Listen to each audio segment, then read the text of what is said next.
Welcome everyone to a new year and a new episode of Dungeon Crawlers. That's right, it is 2019 and we survived. Happy New Year, happy new games. Yes, we've survived the apocalypse of Doom and Shadow and no, just kidding. There was no apocalypse. There was just a Christmas plethora of movies that came out geek-wise, which I'm really afraid. I thought we were going to go into Christmas for a second. What games did you get, Daniel? Sorry, I want to cover that real quick. Games. I got. Oh my gosh, I now forgot. So I got an expansion to Shadows of Brimstone, the Frontier Town. I got. It came from Wizards of the Coast. They sent me their new card game that is based on D&D, and now I am forgetting what it is called. So shame on me. Let me quickly look that up because while you're looking that up, I will talk about. I received this brand new game. It was amazing. It's called Disney Infinity. Oh, I have that. I've had that for a couple years now. Everybody's had that for a couple years, and apparently my wife saw the Disney Infinity base set for like $2 at Toys R Us when they're going out of business. Woohoo! So did she get you at least some of the figures because they're really hard to find now? Yeah. She picked me up Jack Sparrow and Sully and the Star Wars base kit. Yeah, I have so many Star Wars. I think I have every Star Wars figure. Dang you! They've made. Yeah. Like I have Zeb and Sabine and I have Ezra and that. I think the only I think they made. Oh, they do have Kanan. I have Kanan. So yeah, those are the only 4 they made. So I have all of the Rebels. I have Luke and Leia, Han, Chewie. Mm-hmm. I have Vader. I have Boba Fett. Yeah, I picked up some eBay auctions since then. I have Obi-Wan, Yoda, Anakin, and Ahsoka. Oh yeah, Ahsoka's an awesome. Yeah, so I have all of those. I have. It makes me sad that my kids have a bunch. Longer. Well, they terminated it, which is too bad. Like I'm trying to track. I have Venom. I'm trying to track down like a black suit Spider-Man. It's like $40. I don't want to spend $40 for a black suit Spider-Man when I can spend $20 and get a red and blue suited Spider-Man and Nova. Yeah, and get the little crystal icon that gives me a game that I can run around in New York and land on the Daily Bugle and stuff like that. It's still really cool. My kids love it because you can build other worlds to play in. It's like Disney Lego, or it's like the Lego games, but better. Yeah, it's literally, you have a giant sandbox. You can create anything. Like my one son, he's built this world where you do these little things, you click on a button and it zaps you to another section of the world. You do something there, you do these tasks, and then another button appears and it zaps you somewhere else, and then you have this race, and it's really cool. I mean, it's allowing him to be really creative. Mm-hmm. So I like that. It's gone. So the card game I got was Dungeon Mayhem. So it's literally a little card game based in D&D. So you're a fighter, a wizard, a cleric, and a rogue. So not too bad. It's a little cool card game, and I appreciate them sending it to me. I also got the Transformer Metroplex I saw deck, which is pretty cool. I still have not opened it, and I'm afraid of it. Intimidating, right? It is intimidating. It is a very large card. I mean, we talked to Drew from Wizards of the Coast about that, and I don't know how to play with that card deck against someone else because it's really weird. But I'll eventually get to it. So yeah, well, we need to. That is the extent of the games I got. I didn't get a lot of games. I got some books. I got a couple models, which I've already built. So that didn't last long. So my ATST is already built. My Optimus Prime model is already built. Yeah, it's been crazy. Wow. Yeah, then it's never fun with having a birthday right after Christmas because you have more stuff. You don't get to wait. What? I'd be okay with that. No, it drives me nuts. 3 birthdays immediately after Christmas is insane. Like, we got to my birthday and I'm like, I don't want a cake. I'm caked out. I don't want cheesecake because I'm cheesecaked out. Like, yeah. We had cheesecake on Christmas Day. We had cheesecake on my daughter's birthday, which is the day after Christmas. And there was still cheesecake left over from Christmas, so I ate that for like the next couple days. Of course. And I normally had cheesecake for my birthday. By the time we got to like Friday, I'm like, I'm cheesecaked out. I don't want that. And it's like, well, what do you want for your birthday? Let's just make cupcakes. Like, put some caramel on it. We'll call it good. So, for my wife's birthday, because her birthday is, I think, a day before yours. Yeah. It's the 29th, right? 27th. 27th. So, mine's the 30th. So, that was the day after my daughter's, yeah. Yeah. And so, it's right there, right after Christmas. Yeah. And so, when that hit, she was just like, I have too many sweets. I don't want any cake right now. I just don't. I don't. But you need to do the candles, so I melted a candle on a base plate alone and brought it over to her, and she's like, well, now I want a cake. Yeah, it was weird. Like, I had 2 cupcakes in front of me, and, I'm not young anymore. My wife put 4 candles in one cupcake and 1 candle in another. She's like, all right, that's 41. I'm like, okay.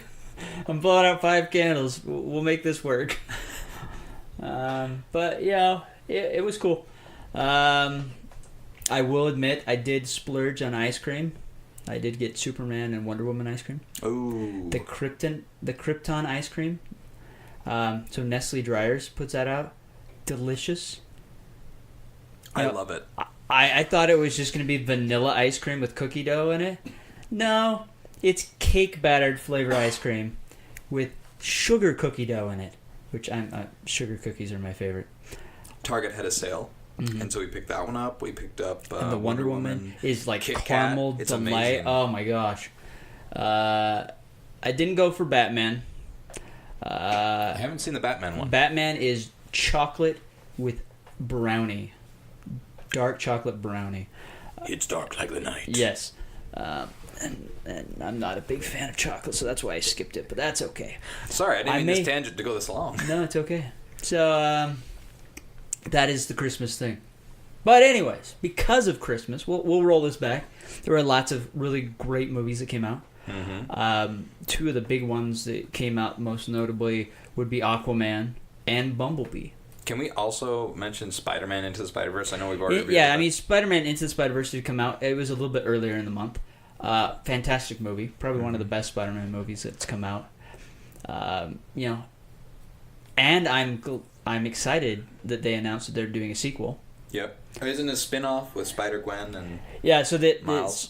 So it is a cartoon spin-off, but they're also doing a sequel movie now. Oh, okay. So that will be exciting to see. I mean, they might as well. They kind of threw a huge hint at the very end with a particular Spider-Man that I will leave unnamed because maybe you haven't seen the movie yet. But it was pretty dang awesome, in my opinion. If you have issues with flashing lights, triggering seizures, I would not go see this movie. Mm-mm. There is definitely a section that would induce that. I mean, if people were watching that episode of Simpsons with that giant robot and all those flashes and that did something to you, this is definitely going to throw you into something like that because it was like overload flashy. Yeah. Which was still okay. I mean, it was fantastic for the story, but I'm just going to throw that warning out there because I did go to the theater recently and I noticed they had plastered signs everywhere regarding the movie. So, for those of you that haven't seen it, that have that issue, be warned. Yeah. Better safe. Yeah, better safe than sorry. It is a good show. It was a great storyline, and overall, really well done. I was shocked, though, to find out that blonde Spider-Man is a different voice than brown-haired Spider-Man. So blonde Spider-Man is voiced by Chris Pine, same guy that does Captain Kirk, Steve Trevor, and brown-haired Spider-Man is Jack Johnson. They sounded very similar. Yeah. But it's not. I remember you saying, I really wish they had done different voices. And they did. Yeah, but they're both impersonating Spider-Man, so they both did a really good job of that. and their voice was very similar, and it worked, Chris Pine is definitely blonde-haired, blue eyes, and that's the Spider-Man he voiced for. Yeah.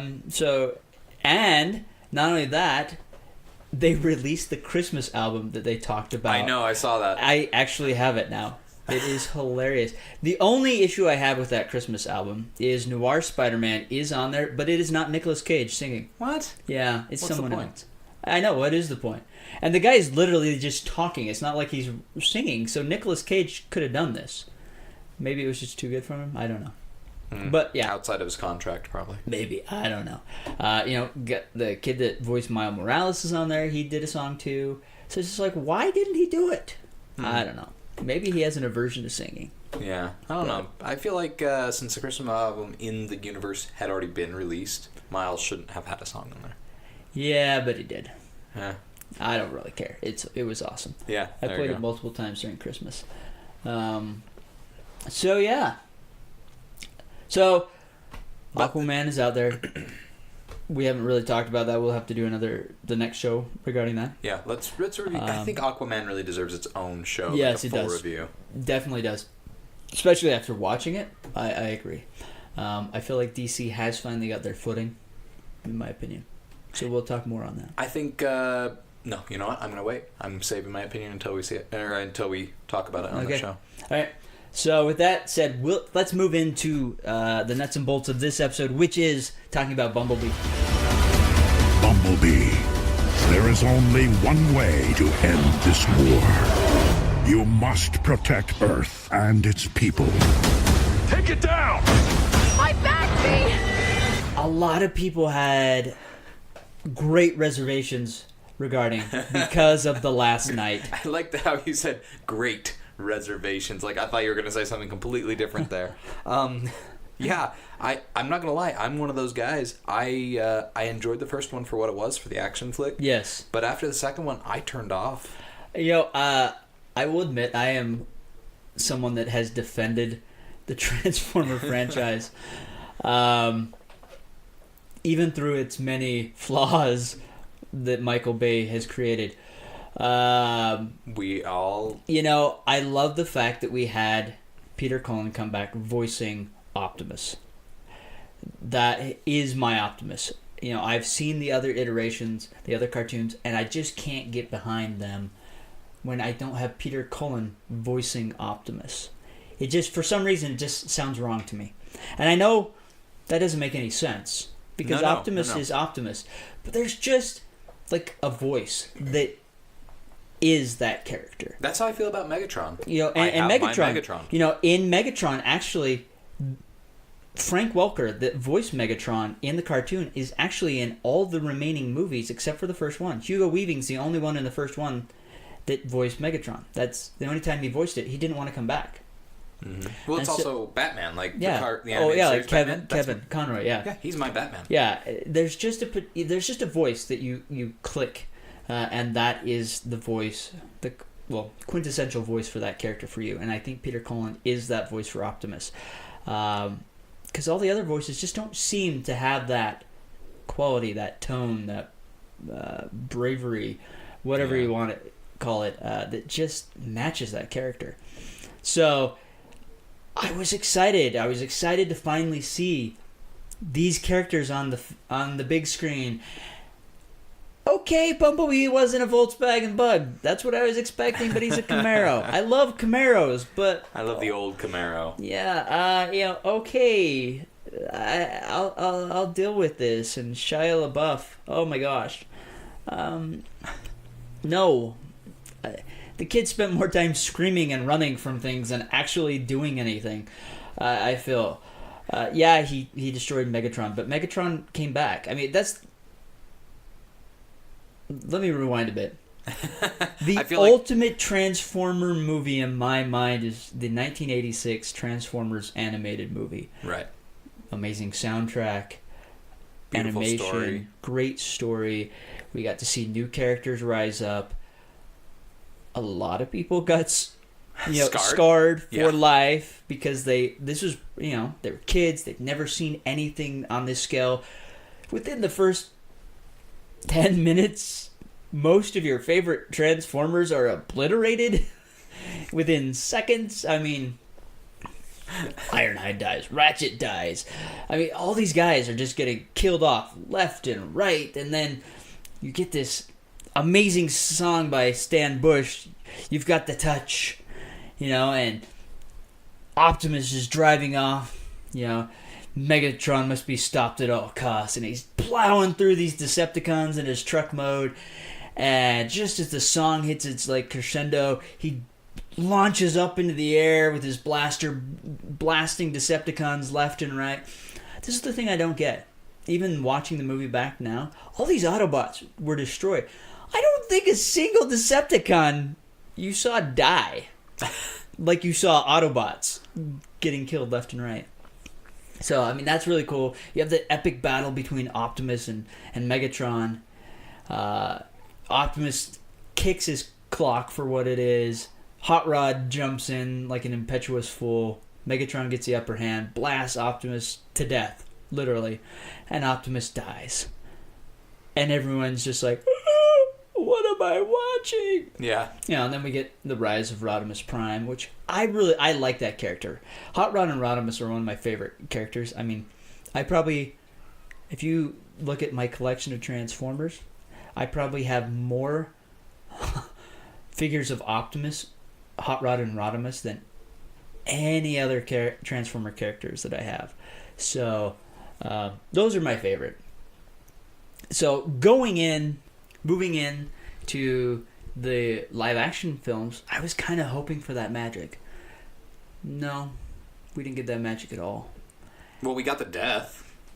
Everybody dies in these movies, time and time again. You see Autobots dying left and right. It's crazy.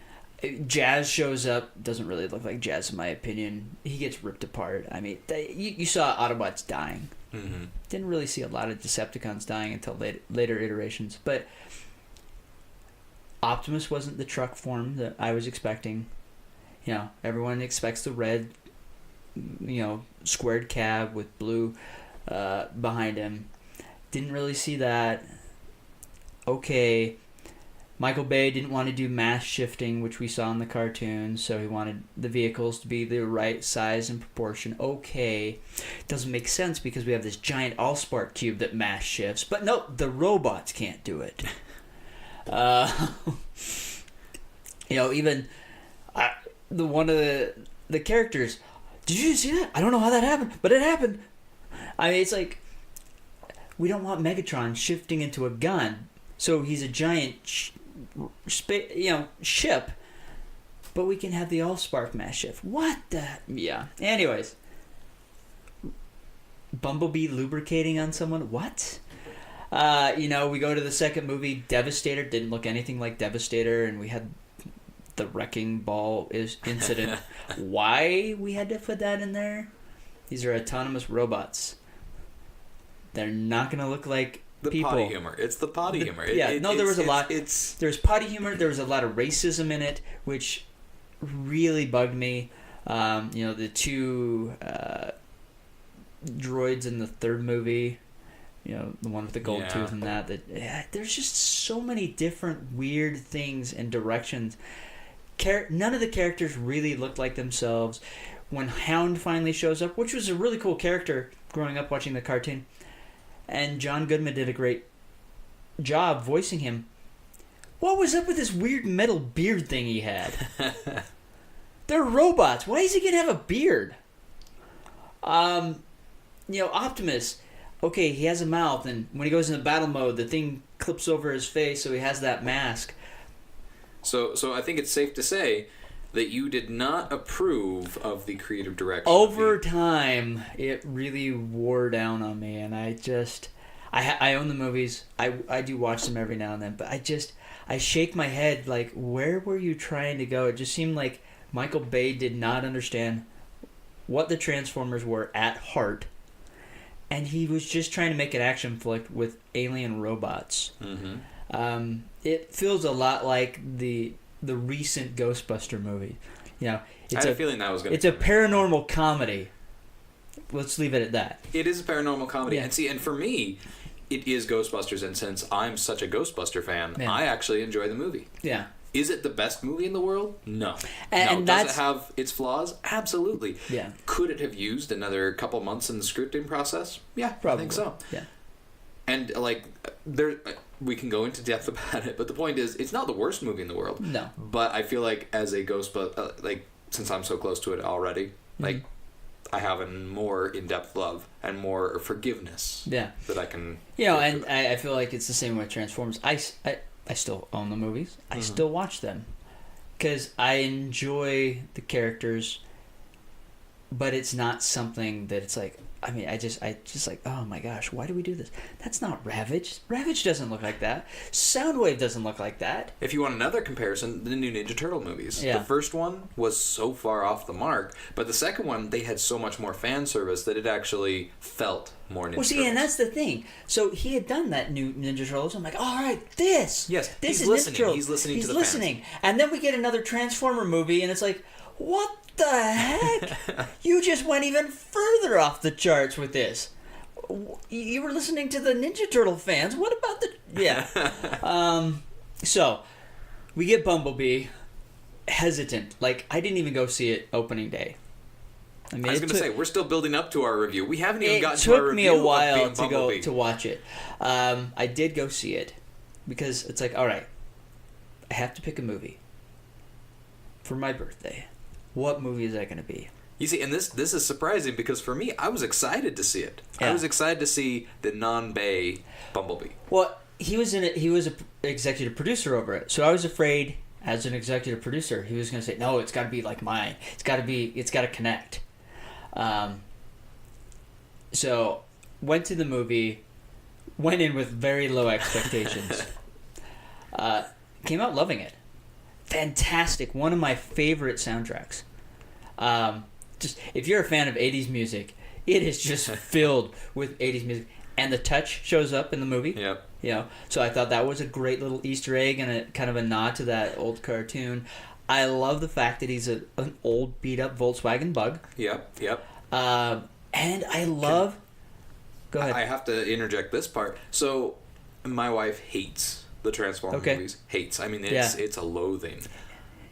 And she actually enjoyed Bumblebee. Yeah. And she kept saying, "Where's the potty humor?" I'm like, "Well, it's not here." And she's like, I know.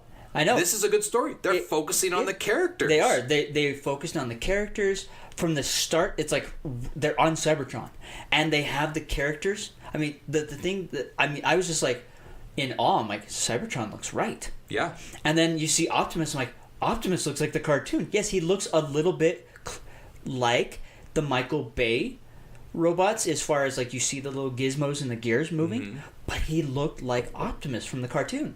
And then I see the Seekers flying in, and they're the triangular shaped ships that we saw when they were on Cybertron. And then you see Shockwave show up, and the Shockwave that we got in the Michael Bay films was a horrible, ugly thing that only resembled Shockwave because it had one eye and a giant gun on its arm and some weird worm thing. Didn't even look like Shockwave. We never saw him transform because, you know, Optimus kills him. And he was voiced by Corey Burton, the same guy that did the voice for him in the cartoon. We see Starscream that looks like Starscream zip up next to him. We see Soundwave that looks like Soundwave, sounds like Soundwave. He pushes a button, and Ravage jumps out like Ravage, and he looks like Ravage, not the weird Ravage thing that we got in the Michael Bay films. You see, and what it reminded me of is that Simpsons episode, I think it was a Treehouse of Horror, where Homer goes into the third dimension. It's literally, they take the cartoon character and they make a 3D model of him, and then eventually he makes it to the real world. But it still is Homer. It still looks like Homer. Yeah. And that's what this look like of. robots. They look like robots, so they had that robotic feel that Michael Bay was trying to do. That robotic alien feel, but they still look like the cartoons that we all loved. And I mean, Ratchet looked like Ratchet. Well, they took the cartoon and they brought it in. Yeah, Hound to the real day. Looked like Hound. He didn't have this weird beard thing. He was a green Jeep-looking guy. Yeah, I'm sure when he transformed, it was more Cybertronian looking. But he looked like Hound. Ironhide looked like Ironhide. Bumblebee was the only one that didn't look like Bumblebee from the cartoon, and I was okay with that. That was kind of their bridging the gap. I'm assuming. Yeah. It was still okay because he was in the bug mode. He pretty much looked like the cartoon, other than the face. I was irritated that they ripped out his voice box again. It's like, really? He has a voice. He's talking. This is up. It's awesome. I know. I was really and then excited his about voice box gets ripped out, and I'm like, what the crap? You know what? And it's funny because all of these little things that they did to link it back to the Michael Bay films, those are the parts I don't like. Yeah. Like, I would have been fine with them completely rebooting. Well, it is a complete reboot. It is a completely new storyline. So they are rebooting the franchise with this film. They are officially? It is. They have officially announced it. And it's the just funny because they have so many tie-ins to the first film. Well, I think at first it started out that way. But then they changed it. I think Hasbro said, no, we need to fix this. Or I don't know what... Whatever executive said, no, we need to change this bad. Because by the end of the movie, I mean... we find out Optimus is on Earth, so it can't be tied to those ones because Optimus arrives in the first movie. Have they officially said that truck is Optimus, or is that just like an Easter egg? No, that was Optimus. It was? Yeah, that was Optimus. Are you sure it's not an Easter egg? It was Optimus. Have they said that? It was Optimus. Yeah, because it... Maybe... Did you not see all the film? Yeah, there was there an end scene? Yeah, there's a cutscene. I had to leave early. Oh, okay. I had to leave as soon as the credits started rolling. So there's a cutscene where Bumblebee actually steps up to Optimus. Optimus is talking to him, and you see more Autobots coming down. Yeah. See, and this is sorry for those that haven't watched the film. Word of caution: always wait till after the credits. Dang it! That's like one of the first. I should have said spoiler. Here, if I ruined it for you. We can interject it. No, do you want to go back? We can re-go. No. It's fine. I tend to do that. We've noticed. But, it was really cool. And there was a lot. I mean, we've already listed off several of the robots or the Transformers we saw in the film. So, I'm just going to go back over this. So we saw Bumblebee, obviously. Mm-hmm. There was a really cool fight when Bumblebee gets Earth between him and another Decepticon. That Decepticon is Blitzwing. So he's the one that transforms from a tank to a plane. A lot of people thought it was possibly Starscream. I thought it was. I thought it was at first until I started noticing that the crests weren't there behind his head. Because you do see Starscream next to Shockwave and on Cybertron. Even from the trailers, I thought Starscream was going to be like one of the main Decepticons in this movie. So I like the fact that they didn't bring Starscream in right away.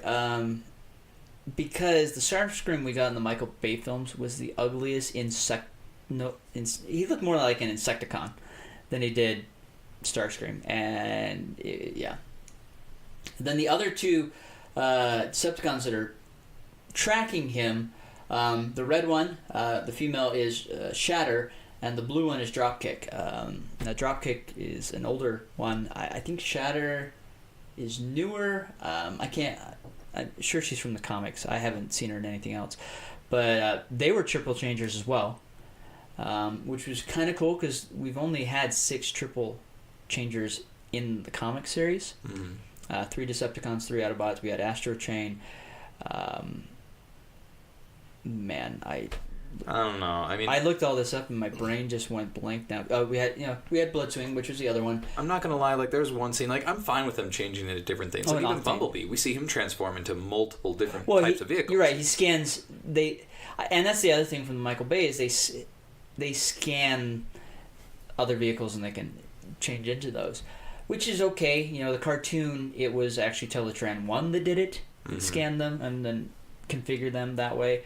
Which I like a little bit better because that means they can't just willy-nilly. Yeah. And if they have this ability, why are they not doing it all the time? Like if they're running away from a Decepticon, scan another vehicle and change into that mode and drive away, for crying out loud. Well, also the paint job. Like, apparently Bumblebee is always yellow, which, again, I like, but no, it's just the whole triple change when they land, and you see this in the trailer. Mm-hmm. So they're flying, they transform into their car mode, and then they transform into a robot and roll over. That made no sense to me either. It's like, was that just to show off that you could change into a car too? Look at me flex my muscles. Yeah. I'm going to take you down because I can transform. That was kind of weird for me as well. But are you intimidated yet? Yeah. So the Decepticons we saw: Shockwave, Soundwave, Ravage, Starscream, Thirst, Dirge, and Ramjet. They were the Seekers that we saw flying on Cybertron. We saw Bumblebee, Optimus Prime, RC, which I thought was really cool, putting her in that early. Wheeljack, which we actually got a Wheeljack that was awesome. He looked like Wheeljack from the cartoon, not this weird, crazy old coop with a monocle that built things. Yeah. Mm-hmm. Again, why do Transformers need hair? Brawn, which is the first time we've ever seen Brawn in a movie. Cliff Jumper. I feel bad. Cliff Jumper. Like, that. Transformers Prime. That was a great cartoon. It was CG. Cliff Jumper is voiced by Dwayne Johnson. I don't know if anyone noticed that. He dies. Like, as soon as we see him, he's killed. Poor Cliff Jumper. Again, he dies. We saw Ratchet. Again, Ratchet looked like Ratchet. And then we saw Ironhide. So there was some really cool Transformers we saw in this film. No. We saw lots of cool Transformers. I really liked them. And the story was good. Well, because it focused on like Bumblebee and his reaction with the people. Like that. I forgot the girl's name. Haley. I mean, the actress was Haley. I can't remember her last name. But I liked her character. No, her character was lovable. She wasn't running away screaming all the time. There was only one scene that we saw her running away, but she was trying to get to something. Mm-hmm. She wasn't running away screaming like "Ah!" like Shia LaBeouf. She was determined. And she was clothed. Yeah, she was clothed. There was no weird teenage. Well, there was a guy that was kind of in love with her, but there was no awkward teenage love story where someone's half dressed, whatever. She was awkward, but still lovable. It was a good storyline. There was a lot of good interaction. I mean, even the annoying little brother was still a good, solid character. Yeah. The uncomfortableness between her and her stepdad still played out in a really good way. Mm-hmm. There was a completion to her story arc, which I really liked. That it seemed like all these little story arcs, there was completions to. There was no leave you hanging in anything. It was not like, well, what happened to that thing, or what happened to that? There's no potty humor. And it was very historically correct. I love the fact that she worked at Hot Dog on a Stick, and she had the Hot Dog on a Stick uniform, and she was like pounding away, mushing those lemons. Because I remember those days. I can't find a Hot Dog on a Stick anywhere. What? Are they all closed? I at least here, maybe. I don't know. I have not seen a Hot Dog on a Stick in a mall. That is the taste of the 90s right there to me. That was the 80s and the 90s. And, I remember those horrible uniforms. One of my first jobs was at a mall, at a burger joint. And I remember on the other side of the food court, there were the wonderful people, squishing away those lemons because they had a hot dog on a stick. And it had great music that just matched everything. They're taking off after the police, and they play Sammy Hagar's "Can't Drive 55" song, which was perfect. And at first I was like, wait a minute, that's not really an 80s song. But it was, because it was in Back to the Future 2, and that was in the 80s. Yeah. So yeah, and I looked back at the date, sure enough, it was. It was 87. So it was just great. And you had a solid movie with a good story. Cinematography was great. Mm-hmm. Characters were looking the way they should. You still got a taste of all the extra Transformers back on Cybertron, but you focused on the ones that were part and of the story. Dropkick and Shatter had more of the Michael Bay feel. I will admit that. Mm-hmm. But that was okay because they were different characters. They weren't the mainstream characters. In my opinion. Blitzwing, he didn't look exactly like Blitzwing. Mm-hmm. But it was close enough for me. I feel like they were trying to bridge the gap while still appealing back to the 80s. I feel like and Blitzwing isn't one of those characters I feel that has to be right. Right. Has to be close, but doesn't have to be right. Optimus has to be right. Optimus, Ironhide, Ratchet, Hound, Soundwave, Shockwave, Megatron. Megatron better look like Megatron, not the crap we got in the Michael Bay films. None of them came close. Starscream, all of those I feel like have to be on target, because otherwise it just doesn't work. Blitzwing looking the way he did, he could do the tank, he could do the jet. That's great. He looked very similar. It's kind of like having Alden Ehrenreich show up as Han Solo. Wasn't quite the same, but it worked. It was okay. Yeah. It was close enough. He wasn't Harrison Ford. No. But I see him as Han Solo. Yeah. A flawed character who's just trying to live. But you can't do that with Optimus Prime. I mean, we sort of got an Optimus Prime with the Michael Bay films. It was sort of okay, but it didn't work. We see, I was like, all right, Bumblebee movie's over. He drives off, and there shows up the red squared cab diesel with the silver trailer, and it's that was beautiful. Oh yeah, we're going in the right direction. They're driving off to the sunset. I'm excited for the next movie. Were there some quirks in the movie? Yeah. I mean, I wrote up a little thing. I gave it an A-. It's not perfect. It's not an A. There are some flaws, but it's still a good, solid Transformer movie that is entertaining. I definitely want to watch it over and over. I mean, it has replay value in my opinion, and if this is the direction that the Transformer movies will be going in, I will buy the next ticket happily and go see it on opening day. As a producer, I think Michael Bay is awesome at doing action movies with explosions, stuff like that. That's where he's fantastic. I don't feel like he got these characters, and this new director did, and it was perfect. Or near perfect. If it was perfect, I'd give it an A. Near perfect. We'll say that. Perfect for fans. Yes, perfect for fans. As far as rating, and I respect your A-, I'm gonna have to go with B+. That's fine. Still close which enough. Is still high regards. Yeah. I'm not gonna run out and buy the DVD as soon as it comes out. I think it's Blu-ray now. But would I go back and watch it again? Yeah. Yeah. No, it's a fun film. It's a good movie. And a B+ is not shabby. That's just a few points off of an A-, so it's very close. It would be a different story if I was giving it an A- and you were giving it a D+. That would be horrible. No, I feel like they are going in the right direction. I feel like they're appeasing fans. They're listening to the fans that love this franchise. And the thing that I'm excited, is in conjunction with this, we're getting some of those Gen 1 figures re-releasing out. Like this month, we're going to see a Gen 1 Soundwave and a Gen 1 Optimus.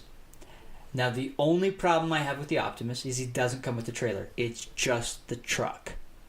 So, is that frustrating? Yes, but I'm still going to buy it because I have an unopened Optimus Prime still in its package from '85. This way I can play with my Optimus Prime. Yeah. No, that's fine. That's fine. I will admit, I picked up Diamond Select's real Ghostbuster figures that came out this month, and they're beautiful. So it's just reaching back that. When they're right, and granted, I get it. I know that the toy from '85 does not look like the cartoon figures. None of those do. The Diaclone figures and that they brought over from Takara. Oops, I just knocked over my iPad. From Japan to fill this line. Are the toys that I grew up with. Do they look like the toys or the characters from the cartoon? No. I mean, Megatron definitely does not. Optimus looks very similar. Ratchet and Ironhide have no heads. That is something that so many people, the toys when they transformed into robot mode did not look anything like the cartoons. But it's that love that you had for that toy from... Those are the only two Gen 1 toys I will probably never buy. Because they look nothing like the characters. Hey, one of my favorite knockoffs that you get over from China and that, the from Takara, man, I love those figures. They look so real and realistic, like the cartoon. It's amazing. You see, and same thing. Like for me, the Boba Fett from the original Return of the Jedi release. Yeah. The original figure, a little tiny 3.5 inch. That to me is the quintessential Boba Fett figure. Even though I don't own it, I have the Black Series Boba Fett on display somewhere, but.